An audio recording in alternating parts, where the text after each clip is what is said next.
And welcome back to EDH Deck Building. I am your host, Demo. So you are one of those people that hates all the landfall, all the ramping, etc., etc.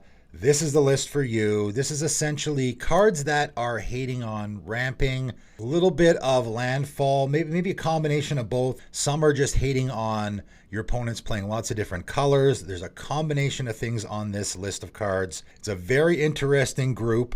Some of them I have mentioned, maybe a little bit offhand. A lot of these cards I sort of passed over on my 10 cards videos because I thought they were a little bit too niche to mention there. That's why I like to make videos like this, especially if, I think hating on certain strategies can be really good because a lot of people are, sick and tired of this or that. I already made my So You Hate Tutoring video for people that don't like all the tutoring going on. This video is for all the people that don't like all of the landfall decks, all of the ramping, and possibly all of the, your opponents like to play 4 and 5 color decks. So maybe this is more playgroup specific, or maybe this is more, you just really don't like those strategies, so you want to be prepared for them if you happen to run into them. So starting out with Confounding Conundrum, 1 in a blue enchantment. When it enters the battlefield, draw a card, which is good. So it replaces itself. It's never going to be a totally dead card.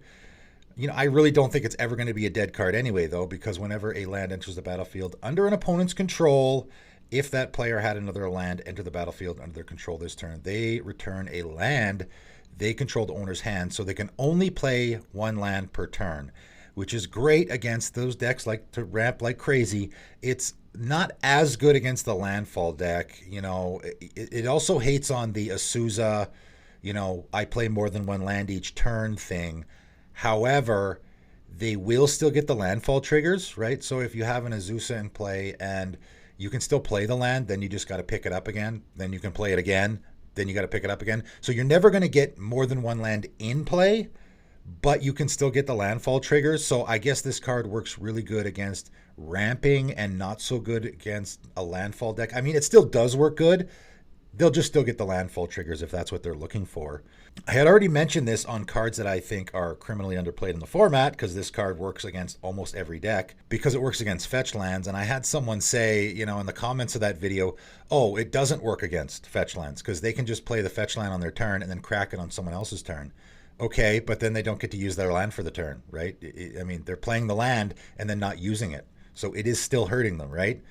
I mean, they can do that, but it's still hurting them because now they can't tap that land for mana on their turn. So they're not curving out like they probably would like to. So it still is doing work there. So really good card. I already gave it a mention, and I think probably a lot of people know it exists because it's a relatively new card. Also relatively new card and pretty good for hating on those heavy landfall themes and heavy ramping themes is Nightshade Harvester, 3 and a black elf shaman. 2/2, whenever a land enters the battlefield under opponent's control, that player loses 1 life. And you put a +1/+1 counter on Nightshade Harvester. So, again, this is a card you could put in any deck. In any deck, you could put this card, and I probably should. I love the art, too. The art is amazing. So I really should just throw this in, my mono black deck or something. Because every deck is playing lands, right? This isn't specifically hating on a ramping or landfall theme like Confounding Conundrum is. This is any land entering the battlefield under an opponent's control. So that's every deck. So every deck, your opponents are going to get punished for playing their lands. Your Nightshade Harvester is going to get bigger. And then the landfall ramping, the ones that are going crazy on the ramping are going to get punished even more. So it only gets better. And I love cards like that. I love cards that the bottom, right? The bottom for this card is all your opponents are going to be playing lands and it's going to be good. The ceiling for this card is even better if someone's like, I scape shift and put 15 lands into play and now I lose 15, your opponent loses 15 life and your Nightshade Harvester gets 15 counters on it. Pretty fantastic card, I think. Maybe even better, though, and one of my personal favorites for a long, long time is Polluted Bonds, 3 black enchantment. Whenever a land enters the battlefield under opponent's control, that player loses 2 life and you gain 2 life. So again, another card that you could put in any deck. It's whenever any land enters the battlefield. Your opponent's losing life is always good. You gaining life is always good. You can just put this in a life gain deck. If you're in a black-white life gain deck or even a black-green life gain deck, this is a great way to get life gain triggers, especially if you want life gain triggers on your opponent's turn, because obviously they're going to be playing lands on their turn. And again, it's just the ceiling just gets higher and higher here, because the more ramping that your opponent does, the more this is going to hurt them. I mean, this can literally close out a game for somebody if they're playing lands too much. And why I really like it, and this is the card that immediately I started putting in a lot of my decks back in the day when I had, ramping was just so huge. I mean, it still is, but ramping into the huge, big, giant Genesis wave maybe was more of a thing a few years ago.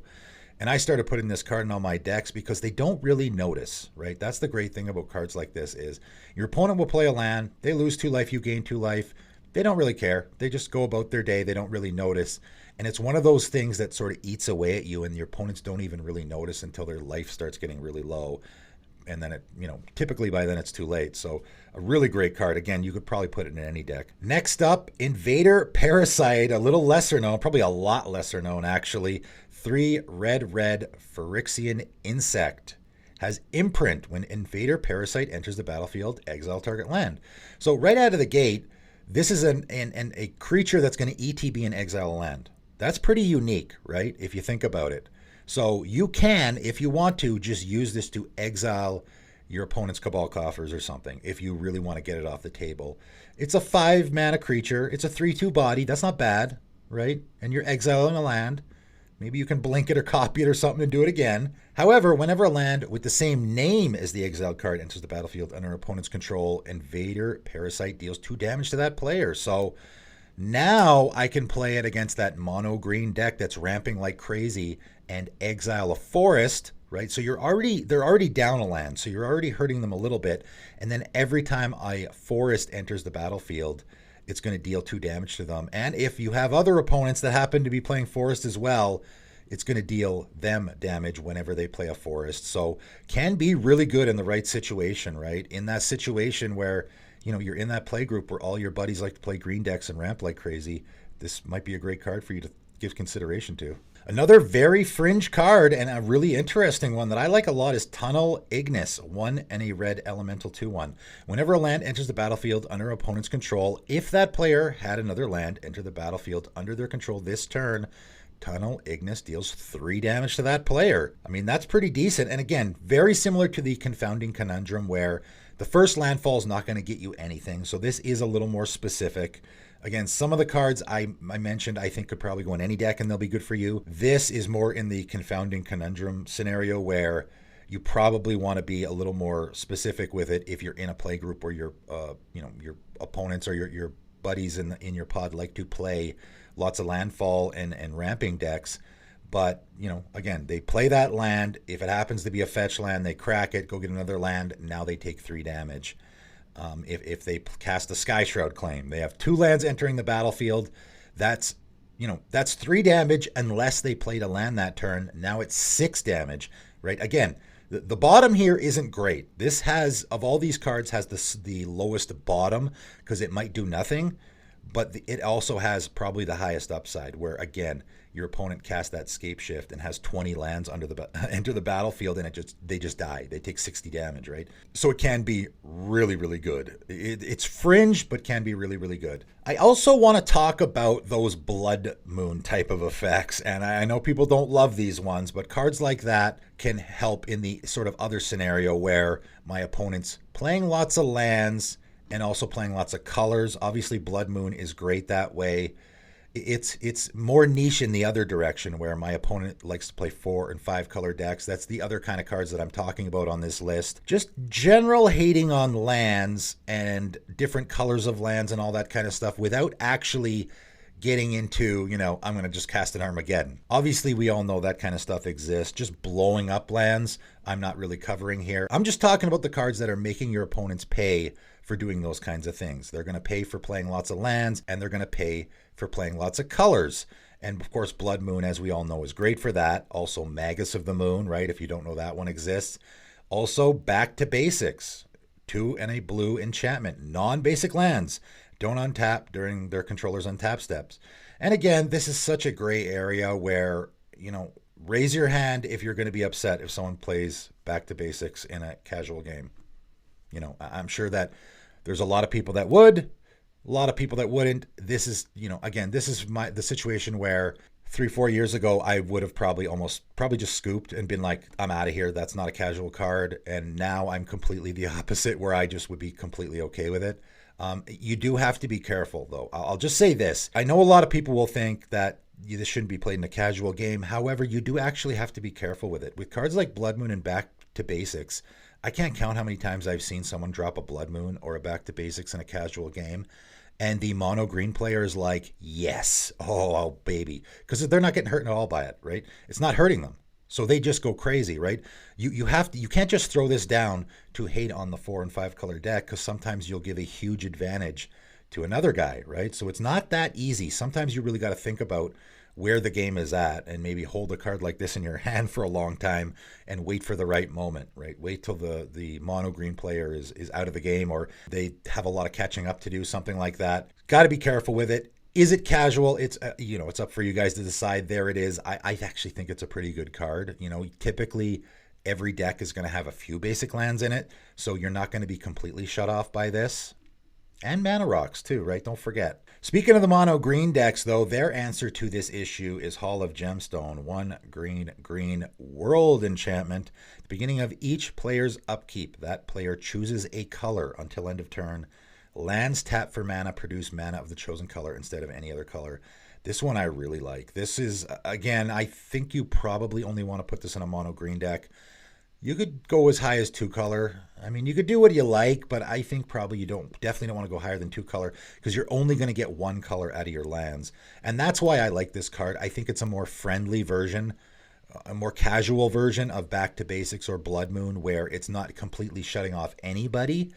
It is going to be really difficult to cast a multicolored spell when this is in play. Again, you can use your mana rocks, but all of your lands are going to be producing 1 color of mana. It doesn't matter what they are originally, they're only going to be producing whatever color of mana you choose. But that's the more friendly part about it, right? On your upkeep, whoever's upkeep it is, you're going to look at your hand and go, okay, well, what do I want to cast this turn?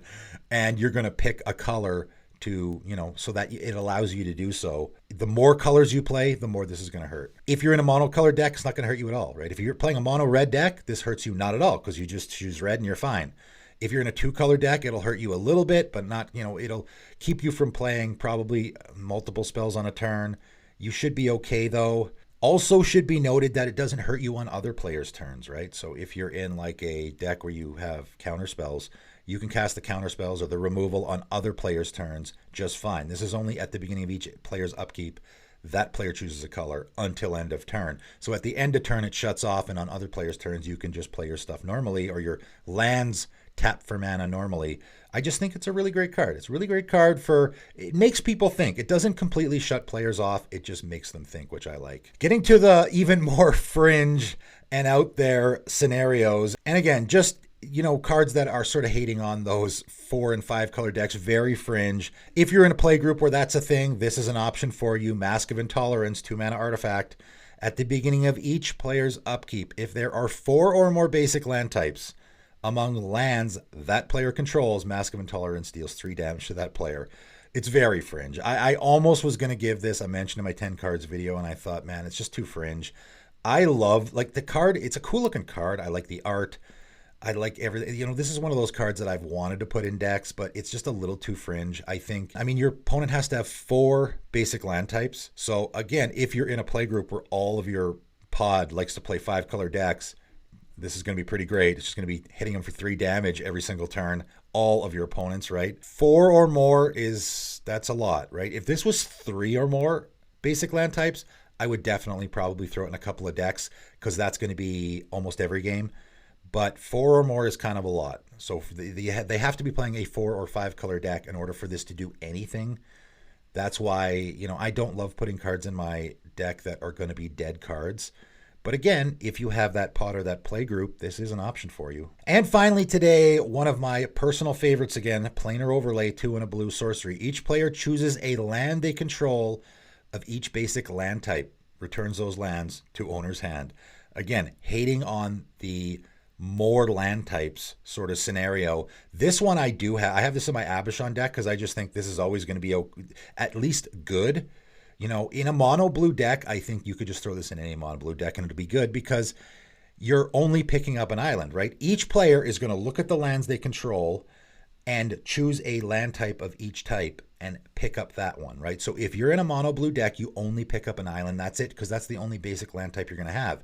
The guy playing a mono red deck, same thing. The guy playing a 3-color deck, if he's playing a Abzan deck, now he's likely going to be picking up a plains and a swamp and a forest. So he's going to be picking up 3 lands. So it's really going to hurt the player who's playing more land types. So again, for me, this is a good enough card to put in my mono blue Abishon deck, and it's going to work for me most of the time. If you're in that Baron deck, this is a great fit because you want to be picking stuff up to get that card draw trigger.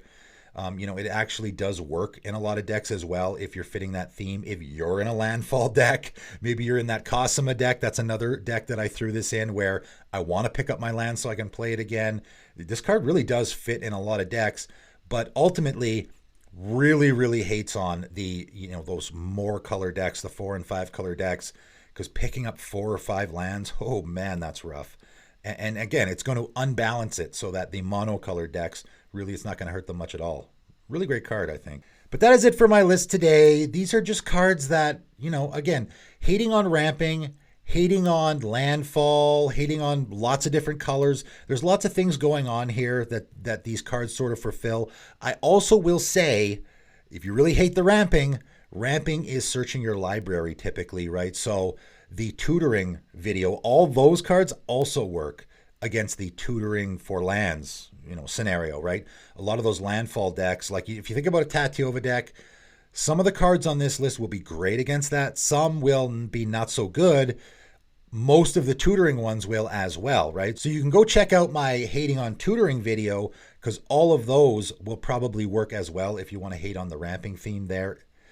Lots of cards to choose from, right? And I know this doesn't seem like fun, but I like to make these videos for all the people that are not having fun because they have to play against a Tatiova deck every single time and their opponent ramping like crazy and drawing like crazy.